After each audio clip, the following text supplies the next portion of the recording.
number for him. So Right.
Excuse me, members, can I suggest that you actually nominate the chair of the committee who would normally chair a subcommittee in these circumstances?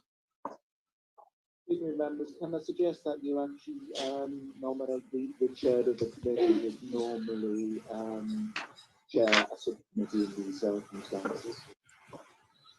Can I suggest that you actually nominate the chair of the committee who would normally... So there's clearly something going on here. Can we just pause for a moment? Martin?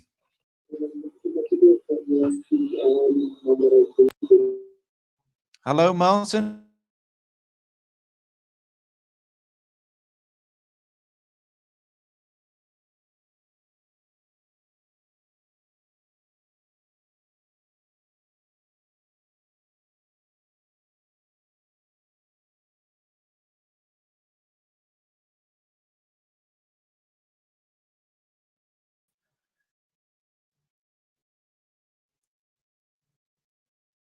Okay, so Councillor Pat Bone, Councillor Steve Pickering, can you please nominate a chair for today's meeting?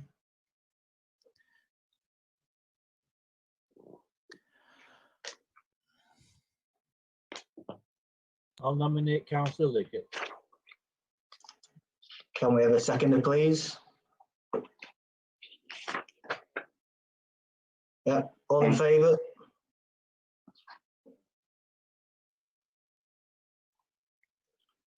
Thank you, members. Welcome to this meeting of the Licensing and Gambling Acts Subcommittee. Today we hear two applications made under the Licensing Act 2003. This meeting is a public meeting and is being streamed live to YouTube and via the Council's website. The meeting is also being recorded for the purpose of the minutes. Can I ask the clerk to confirm the members and officers in attendance for this meeting and explain the procedure for the use of virtual technology? Thank you, Chair. The subcommittee today consists of Councillor Heather Liggett, Councillor Pat Bone and Councillor Stephen Pickering. The officers present today to support the subcommittee are Kevin Shillito, Council Solicitor, Kevin Rowland, the Licensing Team Leader, Shan Harpham, Licensing Officer, myself, Damon Stanton, the Clerk to the Committee, and Alan Marr, who is facilitating the meeting. Just to remind members to keep their cameras on and their microphones muted unless they wish to speak. I'm going to start recording now. This meeting is being recorded. And this is being used for the purposes of the minutes. And just a reminder that this is being streamed live to YouTube. Thank you, Chair. Thank you.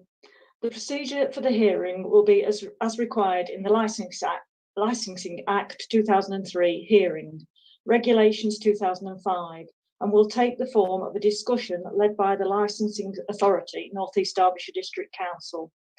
Members, a full copy of the meeting procedure is enclosed in your agenda packs. For applicants and those making representations, a full copy of the procedure was attached to the invite letter and report sent to you last week. Item 2, declarations of interest. We now move to the second item on the agenda. Do members have any interest to declare? I do on the second item, the shop.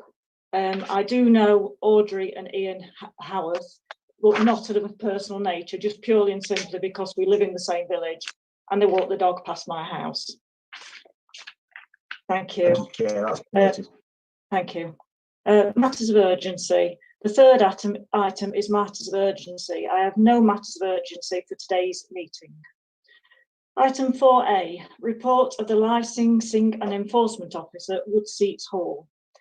Can I please invite the Licensing and Enforcement Officer to represent report number LTL/02/20-21/KR to the subcommittee in respect of the application for Woodseats Hall. Thank you. Good morning, Chair. Good morning, members. Good morning, everybody else. This first application is in respect of the Long Barn, Barlow Woodseats Hall, Johnny Gate Lane, Barlow, Dronfield. It was received from North Midlands Surveys Limited, and a copy of that can be found at Appendix 1. The application for the premises licence is for a large stone-built barn and adjacent courtyard at the hall. The applicant seeks the following licensable activities, which is live music indoors, Monday to Sunday, 8:30 AM until midnight, recorded music Monday to Sunday, 8:30 until 0100 the following morning, late night refreshment from 11 PM until midnight, sale of alcohol on sales only from 8:30 till 11:30, and for opening times from 08:30 until 0100 hours the following morning. There are also a number of non-standard timings, so it relates to all the activities that they've requested, and that's from 08:30 until 0200 hours the following day on bank holidays such as Christmas Eve, New Year's Eve, St Patrick's Day and St George's Day. We have received 2 representations in respect of the application from 2 neighbours of the Long Barn. The representation centre around being affected by an increase in the use of the barn. Concerns are expressed with regards to the current alleged noise issues. Other concerns are problems with access in the lane and the potential destruction of the local habitat. Both those representations are attached to Appendix 2 and Appendix 3 for members' attention. Chair, do you want me to actually read those out, or are you happy that members have already read through them in advance of the hearing?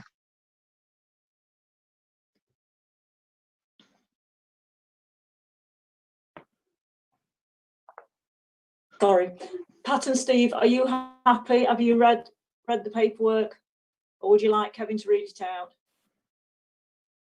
Okay. Yes, please. Yes, I only got it yesterday, so I've tried to read it for as much as possible. But yeah, if we could have a recap, that would be good. Thanks, Kevin. Thanks, Chair. I'll come on to that in a second. There has also been consultation with the police, which resulted in a change to the operating schedule within the application. That's been agreed in advance between the police and the applicant, and therefore there is an amended schedule attached to the application for members' consideration, and the assumption is that if the application is granted, then members would look at attaching the conditions as per the schedule, plus any additional conditions that they wish to add to that. Option for members today is to grant the license modified to such an extent as you believe in respect to the promotion of the licensing objectives, or to refuse the application. Moving on to the representations that have been made, just bear with me a second while I get to the right section of the report.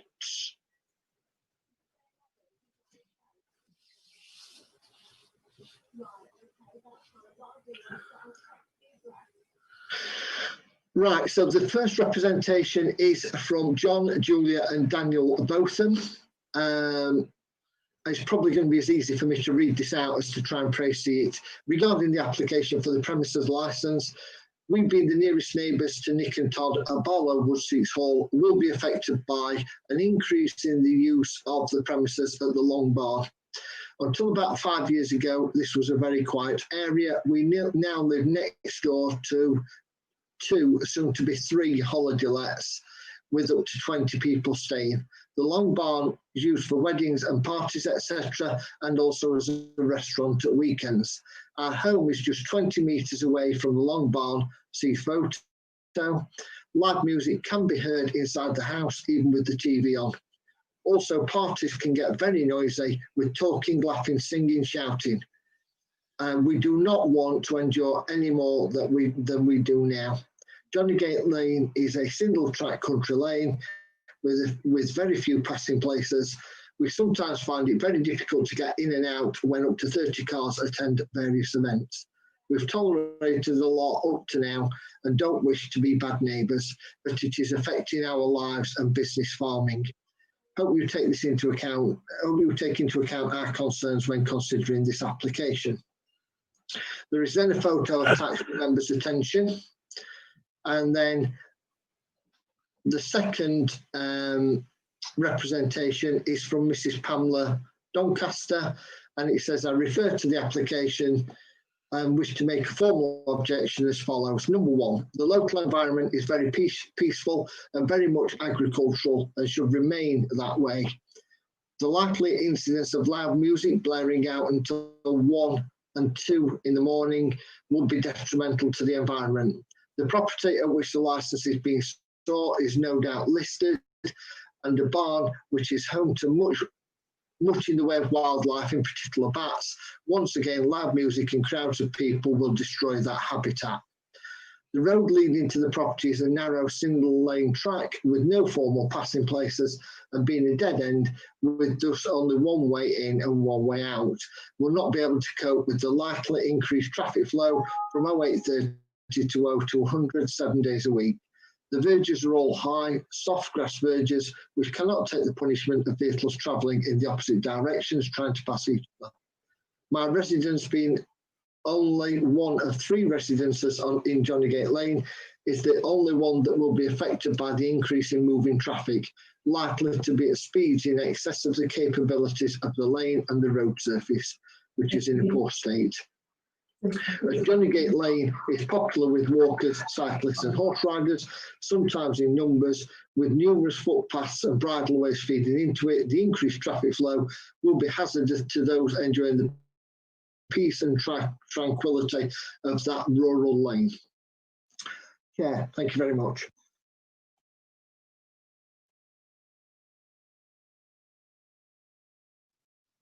Do members have any questions to ask the licensing enforcement officer?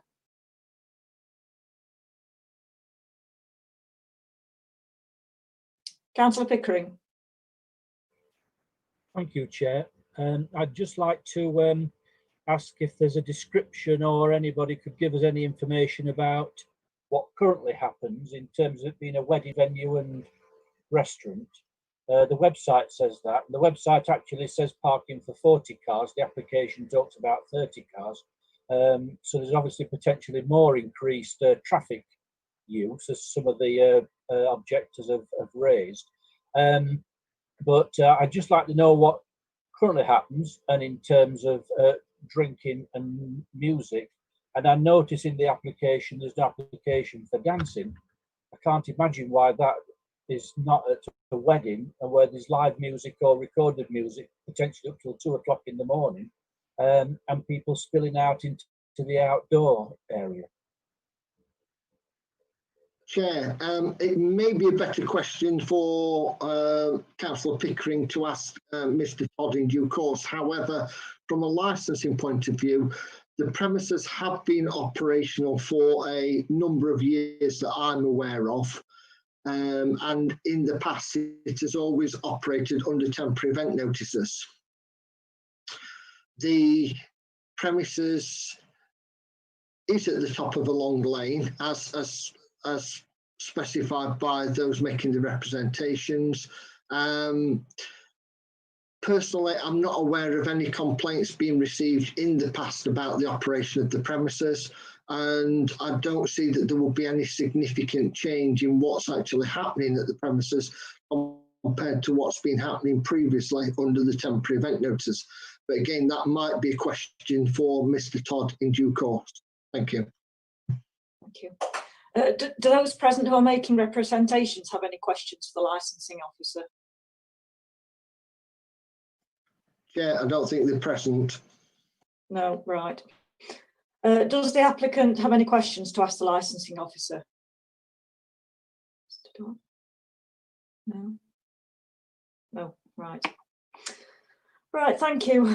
2 representations were made on this applicant. The first from John and Julia and Daniel Botham. The second from Mrs. Pamela Doncaster.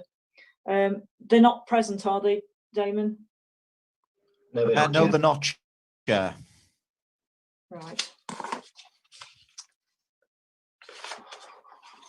In that case, we'll move on to hear submissions from the applicant. Can I invite Mr. Todd, Company Director of North Midlands Survey Limited, to make his submissions, please? Mr. Todd.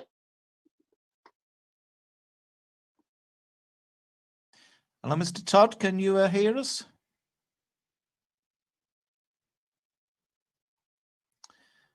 I fear his microphone might have gone again, Chair.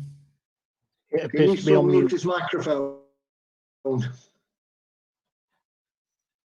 Mr. Todd, can you unmute your microphone? Unfortunately,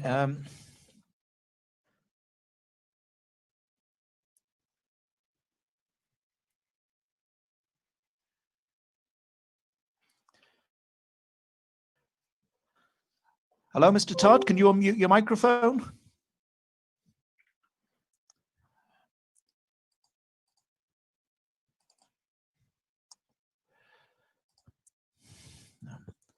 Hello, Mr. Todd. Mr. Todd, can you unmute your microphone?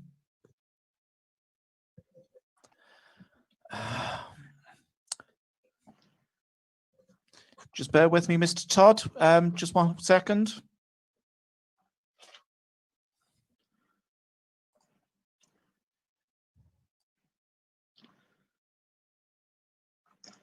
Damien, is it possible for the host to unmute the microphone?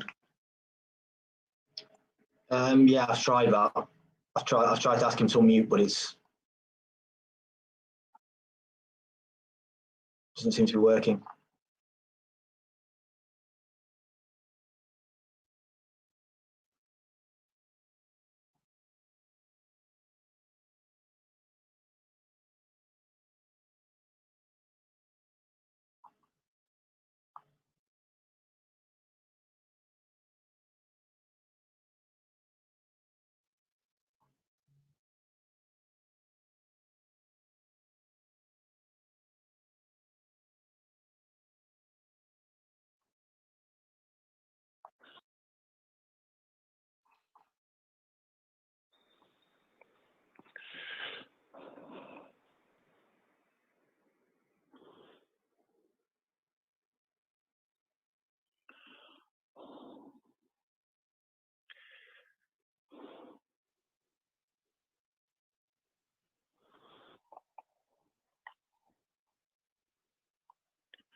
Hello? Hello? Hello, Chair. I'm sorry, I'm not sure if I was on mute there.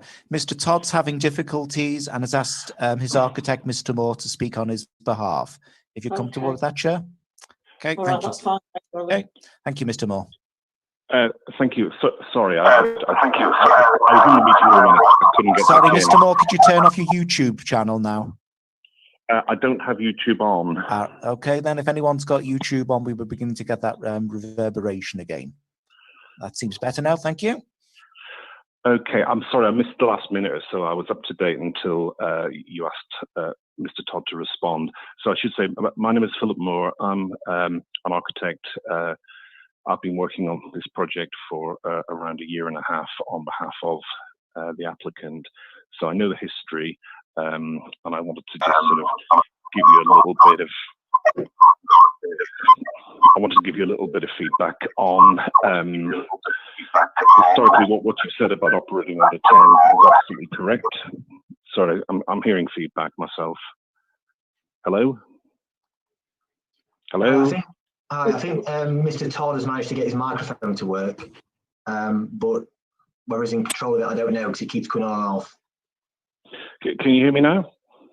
Yes. So my name is Philip Moore. I'm Nick Todd's architect. Can you hear me? Yeah, that's fine. Carry on, Mr. Moore.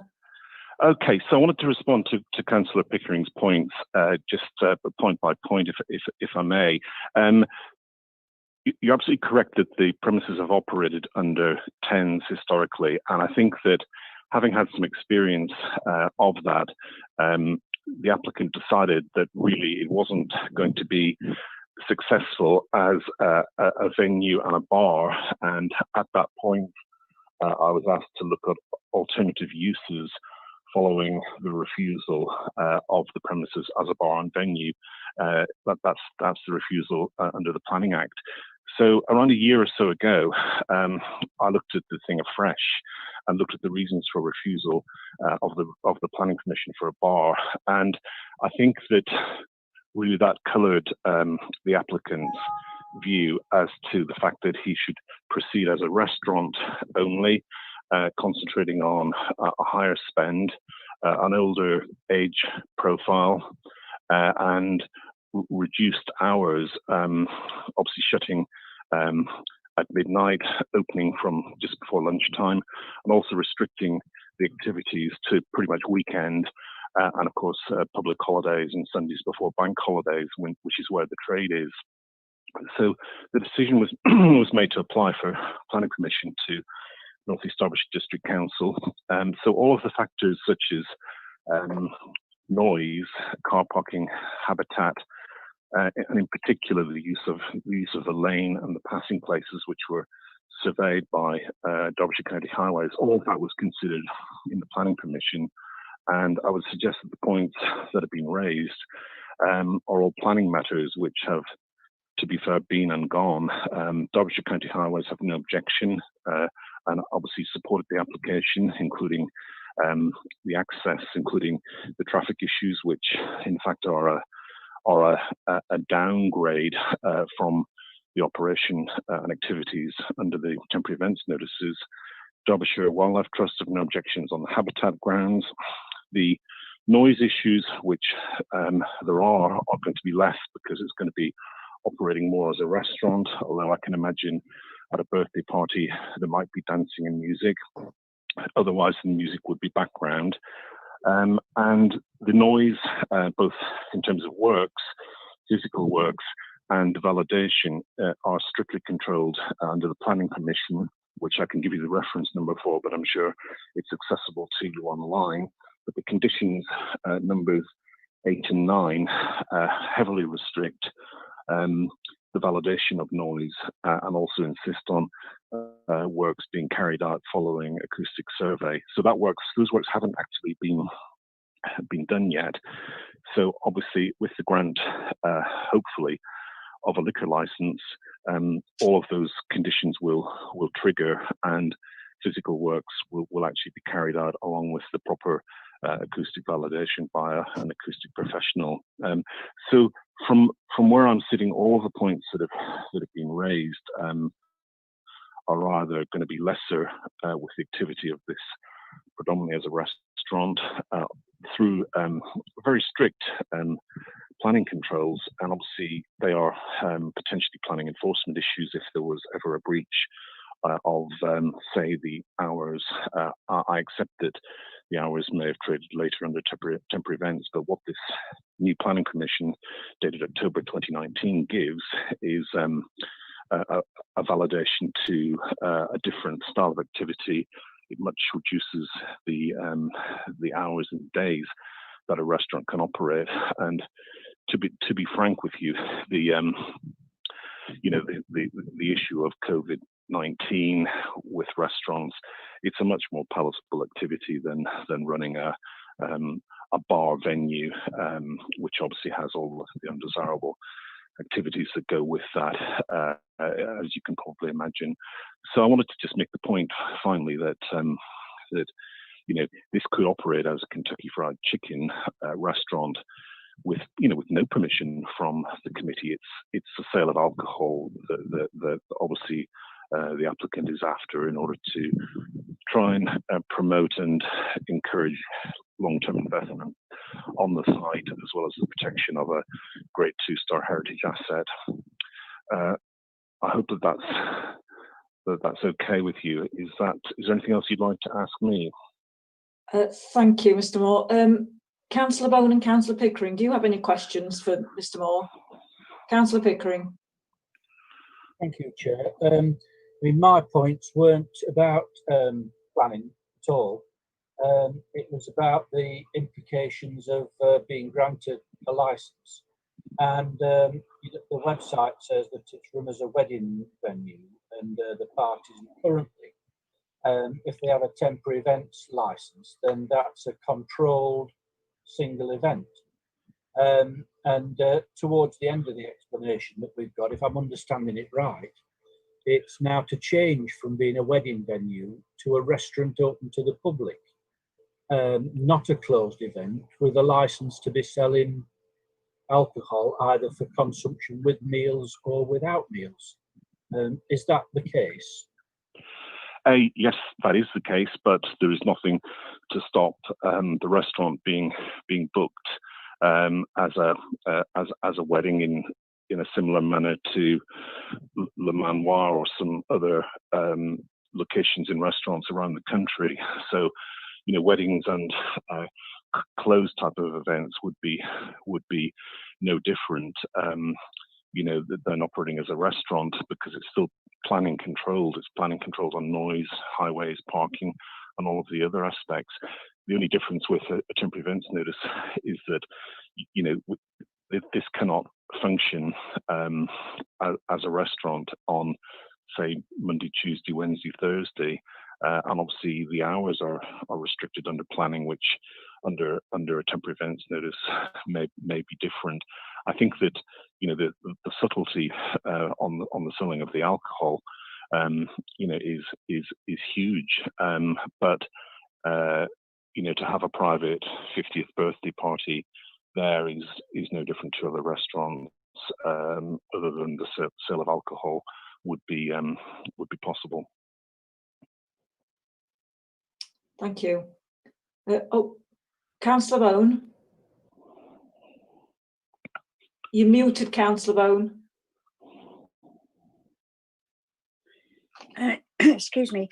Just a general question, really. It's referred to in the objections about it being basically a country lane, and so therefore, what do you feel the impact would actually be on the traffic? The amount of traffic. Do you think it would have a big impact on that? All I can say is that the amount of traffic for a restaurant is controlled. The number of covers are controlled now to 100. You could have had 300 people in that venue as a bar, if a proportion of it was stand-up drinking. So the actual amount of coming and going in vehicular terms should go down as a restaurant compared with the way it operated under a temporary events notice. There are passing places on the lane, and Derbyshire County Highways have supported the application. They've also surveyed, and that the information is online, the passing places on the lane.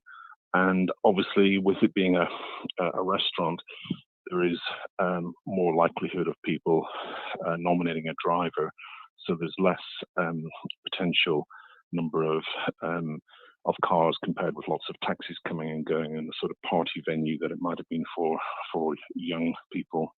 So I think that the issue of the coming and going will also be restricted over the days of the week, and as you can imagine, people go out for Sunday lunch, so that was factored in as well in the Derbyshire County Highways support for the restaurant rather than the previous venue.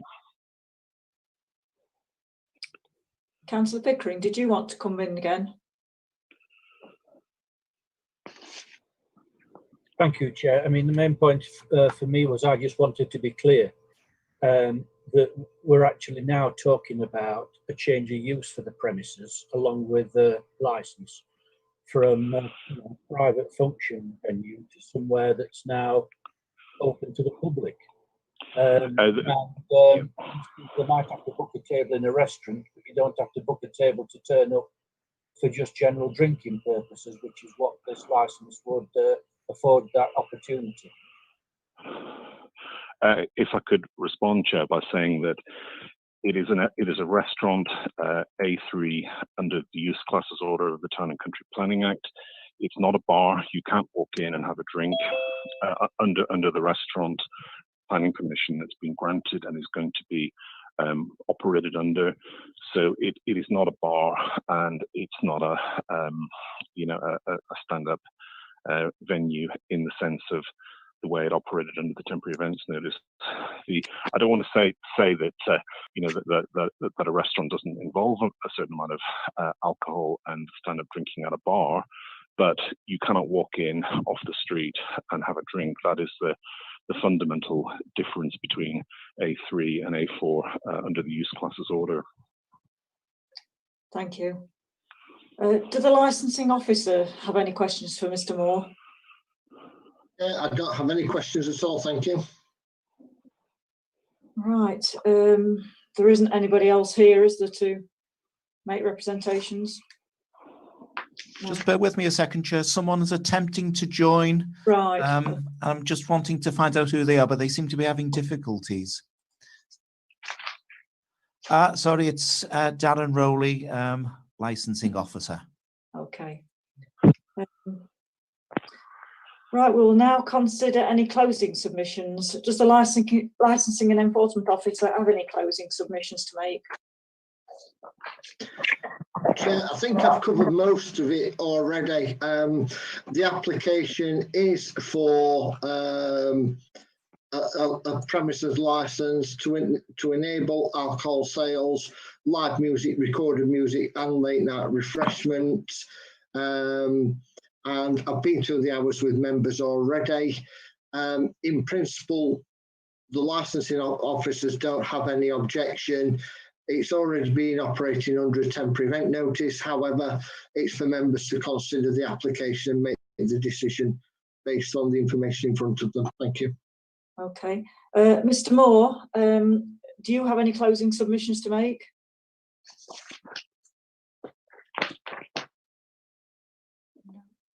No. Hello, Mr. Moore. Probably gone. He's. Mr. Moore is on mute at the moment. Hello, Mr. Moore. You're on mute.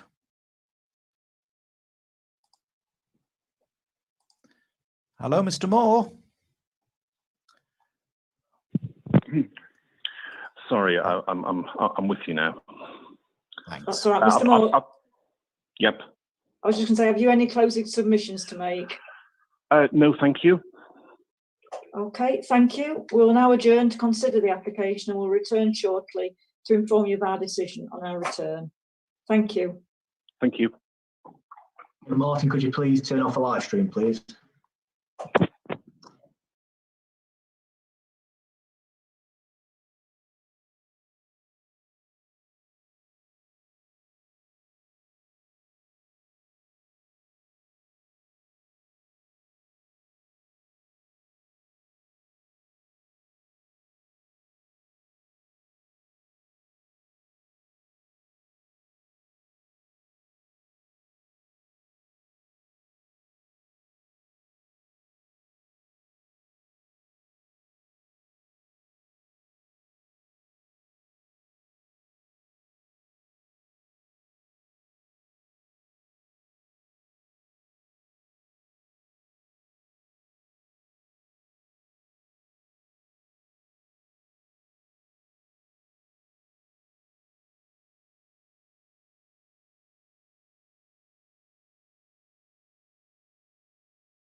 Okay, Chair, everyone is back in the room.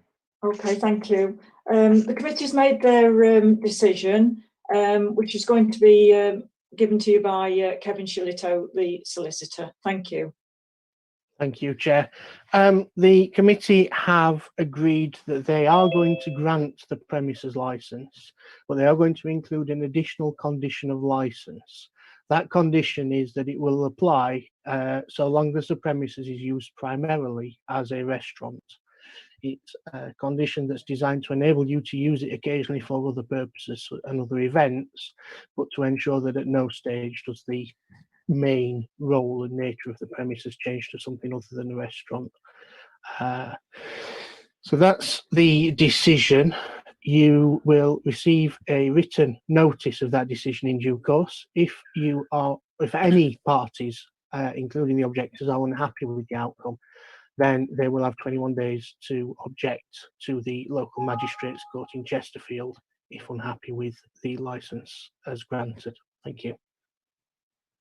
Thank you very much, all. Thank you. Okay, so Mr. Moore and Mr. Todd, if you'd like to leave now, or alternatively you can stay. Thank you. Bye-bye. Thank you. Bye-bye.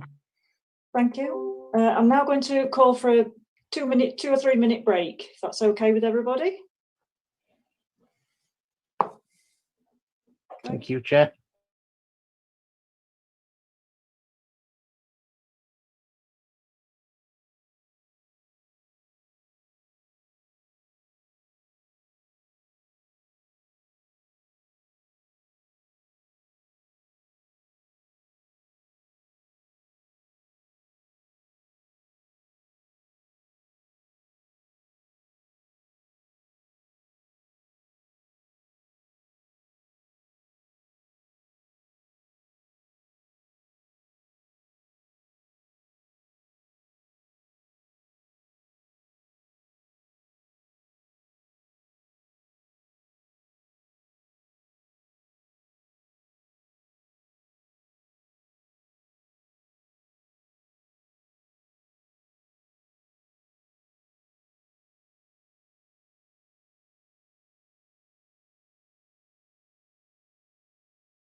4B, report of the licensing team leader, the shop.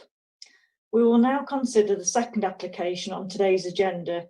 Can I please ask the Licensing and Enforcement Officer to present report number LTL/03/20-21/KR to the subcommittee in respect of the application for the shop. Good morning again, Chair and members. This report is considering an application that was received on the 3rd of September for a business premises at 99 Main Road, Shirland. The application was from Mr. Javed Asgar and it relates to the shop. Key element of the application is that the application states that in the general description of the premises is to be for a convenience store with local produced craft products, with the ability for people to sample and taste cask ale, cider, spirits and alcohol that are available for off sale whilst on the premises. And that will include an ever-evolving range of local products and artisan products. The applicant seeks to apply for the following licensable activities and opening times.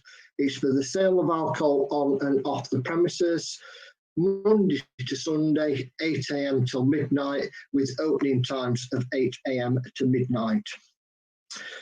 Following the advertising of the application, we received 5 representations from members of the public. 2 of those representations were rejected by myself following legal advice on the grounds that they didn't meet the licensing objectives and therefore do not form part of this report. The remaining 3 were accepted as being valid, and these representations are attached to Appendix 2, 3 and 4 today.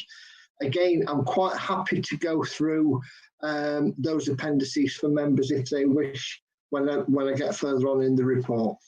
Councillor Bowen, would you like them to be read out again? Yeah, just a brief outline, please. All right, thank you, Kevin. Thank you, Chair.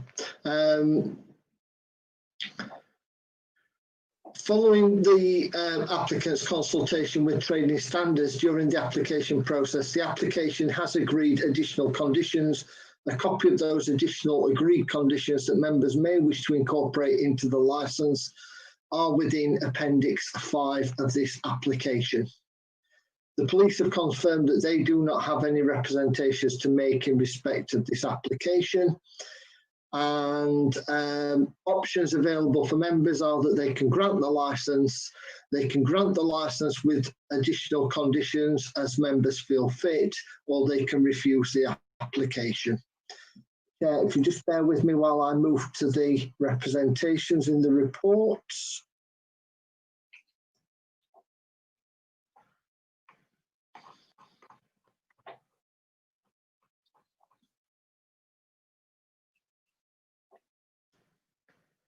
Right, the first representation is from S. Goodwin and A. Smith, and I don't believe they're present today.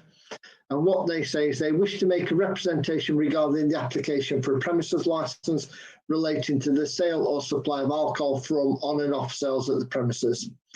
They live at 2 Park Lane, Shirland, which is located next door to the shop on the right, separated by a small passageway. And they would like to object on the following grounds: prevention of public nuisance.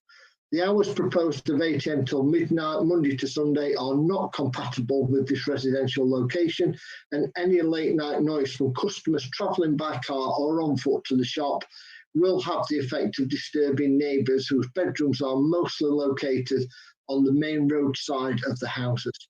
These houses are mainly 19th century brick terraces, which are directly onto the pavement. These hours also increase the possibility of nuisance from customers who want to purchase alcohol on their way home from local pubs after closing time. We already experience problems of disturbance from people walking home, talking loudly, and even urinating in the passageway next to the houses. And we believe if the shop is serving alcohol until midnight, this would increase these problems. We're also concerned at the wording of the application when it comes to consumption of alcohol on the premises. The intention in the application is for customers to sample produce before they purchase, but we would not want this to constitute permission for on-drinking for other purposes in the future. There is already 4 public houses within a short distance of the shop. The second representation has been submitted by the by the clerk of the governors to Shirland Primary School. And what they say is this submission is made on behalf of the governing body of Shirland Primary School in respect of the licensing application. This application was discussed in some detail by the governors at their board meeting on the 29th of September. The premises are immediately adjacent to residential properties, giving rise to the possible occurrence of public nuisance when considering that the proposed opening hours for the sale of alcohol are from 8 AM till midnight every day of the week. This will coincide with the school being open for children arriving and leaving the school site. The governors felt that such an approval at this time would be counter to the current COVID-19 regulations and could lead to antisocial behaviour, littering, etc. in the vicinity of the premises. There is an issue with this currently, with litter and other items being dumped into the landscaping on the boundary of the school as well as the church/school boundary. Governors felt that this would be exacerbated by the availability of alcohol across such an extended period of time. Shirland School is close to the premises, and the section of main road, which is the location of these premises, gets very busy and congested when parents are dropping off and picking up their children from school.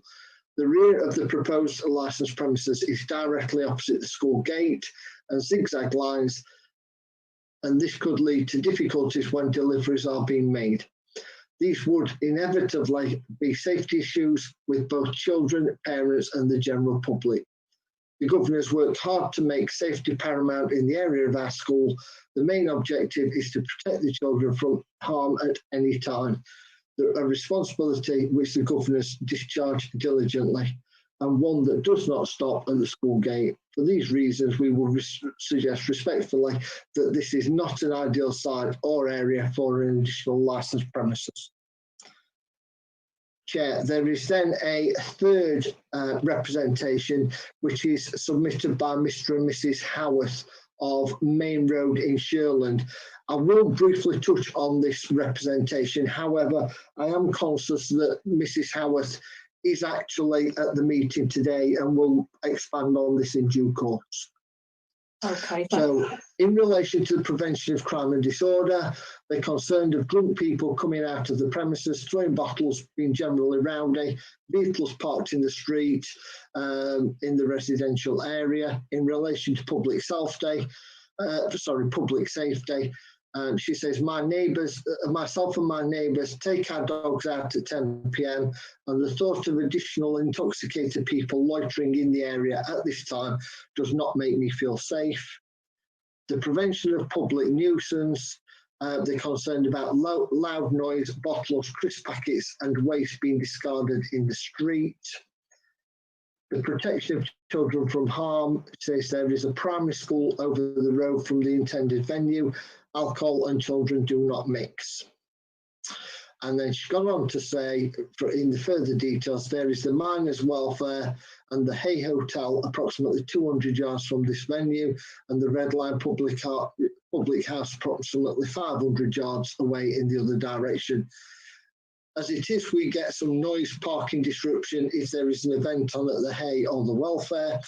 We can live without an additional drinking establishment in what is otherwise a quiet village. Chair, that's all I've got for you at this point in time. Thank you. Thank you. Do Councillor Bowen or Councillor Pickering have any questions for the licensing team leader? The only thing I'd like to ask Kevin is, are we talking micro pub or off licence or both? Chair, that's probably a question for Mr. Asgar when it gets to him making his submissions. However, my understanding from the application is that this will be purely a retail shop. However, it will offer samples to customers when they are buying alcoholic beverages so that they can taste before they buy. And it may be if members were minded to grant the application in due course, they may want to consider conditions around that, possibly relating to no seating inside the premises or limiting the testing to where people are intending to purchase alcohol as an off sale. Thank you, Chair. Thank you. Does Mr. and Mrs. Howarth, oh, sorry, Councillor Bowen. Oh, just very quickly, can I just confirm then that we're talking opening times until midnight? Chair, yes, we are. The application is from 8 AM until midnight. And again, yeah, thank you. Yeah. Again, the legal advisor will advise you in due course, but obviously there is a option in there for members if they're not happy about those hours to consider different hours as part of the consideration of the application. Thank you, Chair. Thank you. Thank you. Do Mr. and Mrs. Howarth have any questions for the licensing team leader? No. Okay, thank you. Does the applicant have any questions to ask the licensing officer? No. Okay, thank you. Right, Thank you, Mrs. Howarth, if you'd like to speak. Thank you. If it is purely going to be a retail outlet, then we've got no objections at all. If it is going to be a license is going to be granted and then it's going to be, the use will be changed to a microbrewery or a cafe kind of idea, selling alcohol, then we do object. And it's for the grounds that I've said. It's the noise, it's the banging of the car doors, it's a residential area. We have enough alcoholic establishments around here. We don't particularly want one 2 doors down from where we live. And there's also the school to consider with the children in close proximity. But if it's purely going to be a shop for off sales, that's fine. What I would like to ask is, on the drawings that we received, all the counters are movable, which I understand could be for cleaning, whatever. But there's also a massive void in the middle of the shop, which could be set aside for tables. I'd like to know what the middle bit's for. Mrs. Howarth, would you like to turn on your camera? Done it. Yeah, thank you. Thank you. Sorry. Right. Is the applicant available to answer Mrs. Howard's question on the? Mr. Ashgar, are you there? I am, yes. Could you turn on your camera as well, sir? How do you do that? Good point. There should be a little 2 pictures of a microphone and something which looks like a camera which says start video. Yeah. So, and there's a line through it. So if you click on that, that should do it. It's not essential if you can't, though. It's saying it's unable to detect a camera. So well, there is a camera connected to this PC. Yeah. But if it's not essential, then I can still. Okay, thank you. Hear me? Yes. Yes, we can certainly hear you, sir. Okay. So, hello, Chair. My name is Javid Asgar. I'm the applicant for this proposal that you're considering. If you'd like me to go from the very beginning of the application, or whether you'd like me to answer. If you can just answer at this stage, if you can just answer Mrs. Howard's question, please. The reason that we've applied for off license as well as on license is that purely and simply as a matter of law, if anybody was to consume any alcohol on the premises prior to purchase, if we didn't have such a license, then we would be breaking the law. Everything is movable in the shop because most retail fittings are. If we were to show any seating, that would have been a condition of this application. We've consulted with the police, the trading standards, and North East Derbyshire Licensing Department. And as I did speak to Mr. and Mrs. Howarth prior to submitting it and wasn't aware that there was any issues that they needed to discuss with me personally with the application. So I was somewhat shocked when I did receive the letters of objection. But that's a democratic right, and it's if you would like me to mitigate anything that they're mentioning in their objections, then I can. If I was wanting a license for a micro pub after having 30 years experience in the license industry and the hospitality, then that's what I would have applied for. We currently own and run the Hay Hotel, which is less than 200 yards away. The current COVID-19 pandemic has decimated the hospitality industry. So with this project, which was purchased and started in the middle of the pandemic, we had to look out of the box and look at how people's needs had changed. And with it being practically impossible to compete with the likes of Sainsbury's, Tesco's, Aldi and Lidl, to make the business financially viable, we had to find a niche in the market that didn't exist. And hence the reason for the going back to the basics of the way that off-license and on-license premises existed years ago, where bulk containers of alcohol were purchased and then decanted into the customers' containers for them to take home at their leisure. Being aware of the obligations that we have as licensees, to offer even a free sample of that would be breaking the law, and hence the reason for this application.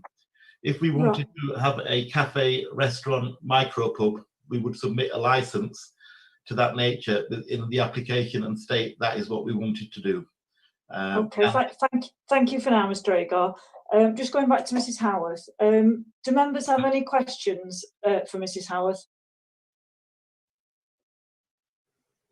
No. Do licensing officers have any questions for Mrs. Howarth? Yeah, I don't have any questions at all at this stage. Right, okay, thank you, Mrs. Howarth. Is there anything else you want to add? No. Okay, thank you. Back to you then, Mr. Agar. Would you like me to go through the first objection first, that's on Appendix 2, or what would you like me to do now? Whatever you that's fine. So the first objection that we had, which was from Susanna Goodwin, was regarding her concerns about the noise and disturbance that she envisages such a business would include. So we did correspond with each other and we informed them of the fact that we have licensing requirements to make sure that there's no nuisance to the neighbours anyway, and also that if there's any existing problems, we can't mitigate those. But the fact that we're going to be adding CCTV that's recording is normally a good barrier for people to urinate in passageways, because the last thing they want to do is be seen doing that. But I can't envisage that this application and the business as a whole would increase any of the reasons that they're put in their objection. Do members have any questions for the applicant? Councillor Bone. Yes, could I ask, coming from a village myself, but probably a larger village than we're talking about, can you tell me how many residents there are in the village? Approximately. Is that to me? Yes. I'd say approximately there's probably over 2,600 residents that live in the parish, but the actual location is on a busy main road, which is a thoroughfare between Alfreton and Clay Cross. And if you was to look at the availability of a similar retail outlet within a 10-mile radius, then you might find some similar as Croot's Farm Shop, which is in Duffield, but nothing any closer. The A61 is an extremely busy road, passing traffic. It's a good commuter belt, and hence when doing the demographics and the feasibility of the project, it was a prime location. Councillor Bone. Can I comment on what I'm leading into? In our village, we've got just over 11,000 people. We do have 3 off licenses, and it really concerns me about this midnight closing. In our village, they usually close about 9:30, 10 o'clock, which is obviously much more sensible. So can I ask the applicant why 12 o'clock? Are people not able to, if they do want something from an off licence, they know what time it closes and they will go and get it? They do. So why 12 o'clock every night when people are wanting to get to bed and they do generate a noise? I know a couple of hours you have the youths hanging outside and whatever, but 12 o'clock at midnight seems very extreme to me. The hours have been chosen purely and simply on the fact that not everybody works on a 9 to 5 basis. So if you look at the actual industry that's local to the area and the people that live there and work there, the majority of them work on either 3 shifts or revolving shift patterns. And for that reason, some may be working from 6 o'clock in the morning till 2 o'clock in the afternoon, some from 2 o'clock till 8 o'clock, and then others from 8 till the early hours of the morning.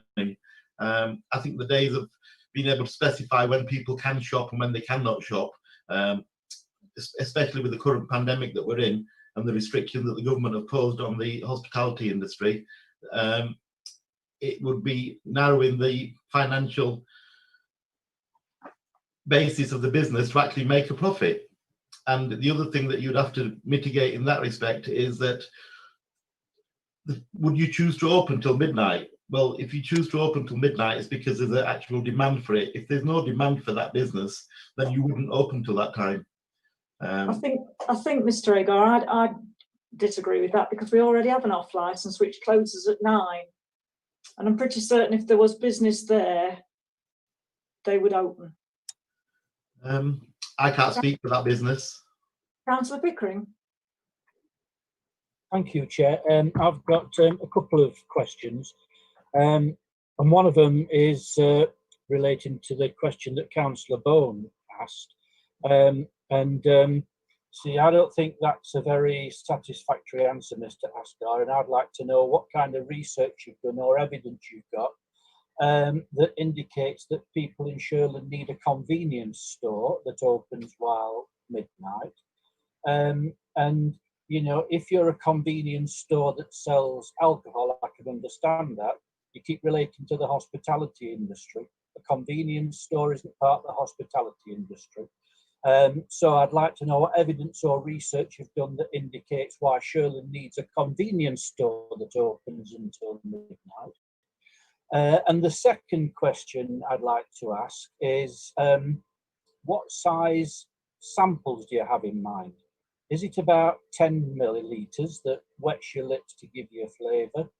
Or is it a pint or 2 pints or a pub measure of whiskey or a pub measure of rum? So what do you mean by sample, please?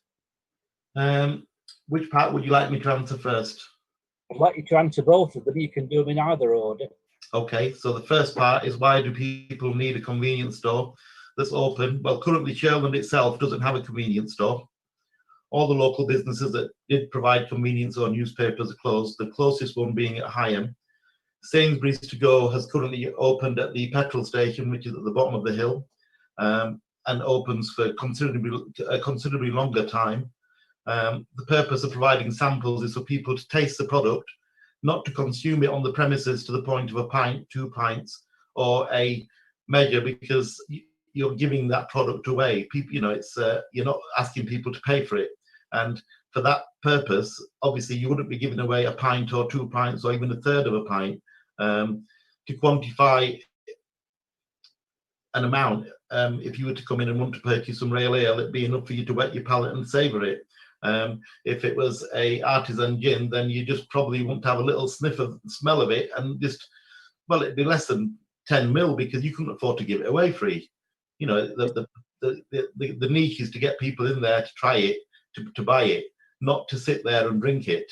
And going back to the hospitality industry, the reason I keep mentioning that is because of this current COVID-19 pandemic, it has been decimated, and you have to think out of the box in what people are doing now, which is buying beer and products to take home and not go to the pub because they don't feel safe doing so. Mr. Agar, can I just bring an issue up? You just said the nearest off licence was in Higham. That is incorrect. It is Shirland Post Office. That is Shirland. And you did mention the parish when you were talking about numbers. You mentioned the parish of Shirland. The parish of Shirland includes Higham, but actually Shirland Post Office is the off licence, and that is actually Shirland, not Higham there. Councillor Bowen. I know it sounds as though I've got a beer in my bonnet about this midnight closing, but you're saying that obviously you need to, let's say, make money because of what's been happening with COVID. If you were to be allowed a licence and until 12 o'clock, what would your staffing arrangements would be? Because I personally would say you need more than one person in the shop if you're going to be open to that time, because my experience is you're going to have undesirables, shall we say, coming into the off licence between 11 and 12 o'clock. Are you geared up to be able to handle that? We're geared up to be able to handle that purely and simply because of the continuous CCTV and monitoring that we have on site anyway, and it's paramount that the staff are safe whilst they're working there. The desirables that you mentioned will probably go out earlier in the day and buy a cheaper version of alcohol from one of the supermarkets rather than come and pay a premium price. And going back to the chair's comment about the nearest off licence, I always incorrect for me to assume, as it's called Higham Village Stores, I thought it was Higham, but it's still some considerable walking distance away. It's not within a short walk.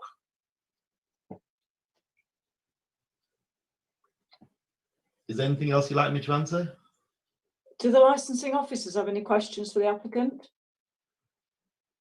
Yeah, I've got two questions which may assist members when they're undertaking the deliberations for Mr. Asgar.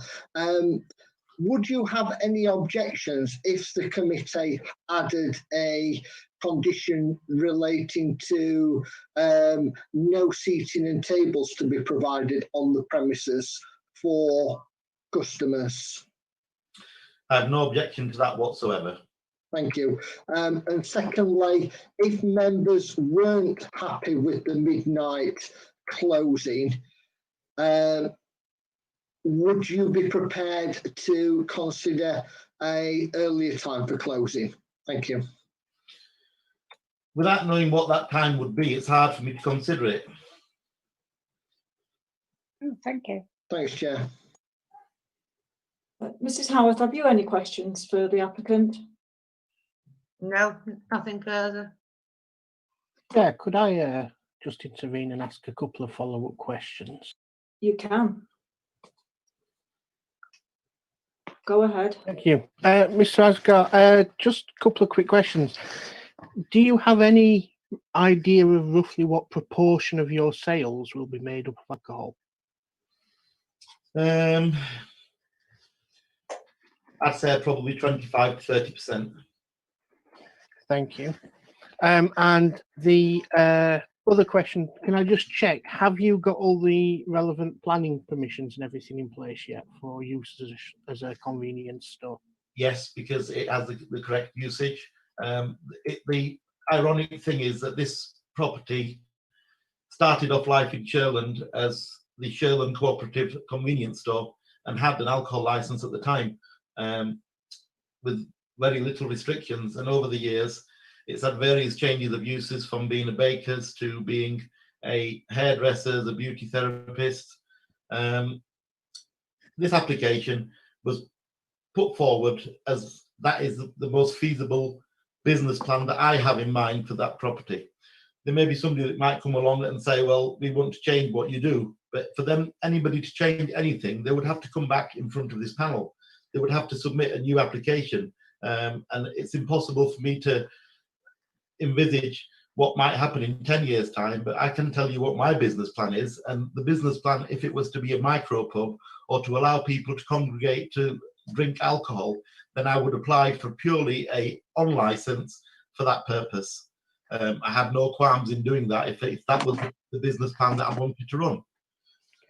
Thank you. That answers the questions. Thank you, Chair.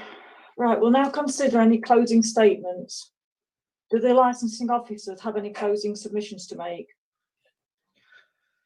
Yeah, from a licensing point of view, obviously you've heard that the application is from 8 a.m. till midnight, 7 days a week. It relates to on and off sales of alcohol for a convenience store. Trading standards have already agreed a number of draft conditions which have been added into the operating schedule already. If members were minded to grant the licence, then I would ask for them to be included. And other than that, I've got no comments to add at this stage. Thank you.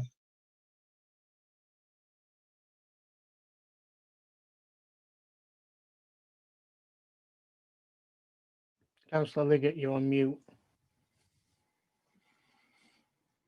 Sorry about that. Mrs. Howarth, have you any final questions or submissions? No, just concerned about the hours and if it is going to be a sort of drinking den. But if it's going to be a shop, then no. Right, thank you. Mr. Agard, have you any closing submissions? Yes, I have actually. And to answer Mrs. Howard's statement about whether it's going to be a drinking den, if that had been the intention in any way, shape or form, that would have been the application that, with all due respect, you would have been looking at now. We haven't held back any information. We've had candid discussion with trading standards, the police and the licensing department, and put this proposal forward in an honest and fair way. And to answer her question about a drinking den, that is, if that's the only concern Mrs. Howard has, then she has no concern for that, because that is not its intention. Other than that, I'll leave it in your hands. It's your decision what you decide to do. Thank you. We'll now adjourn to consider the application and we'll return shortly to inform you of our decision. Thank you. Thank you. Martin, if you could just pause the feed.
Okay, that's everyone back in the room, Chair.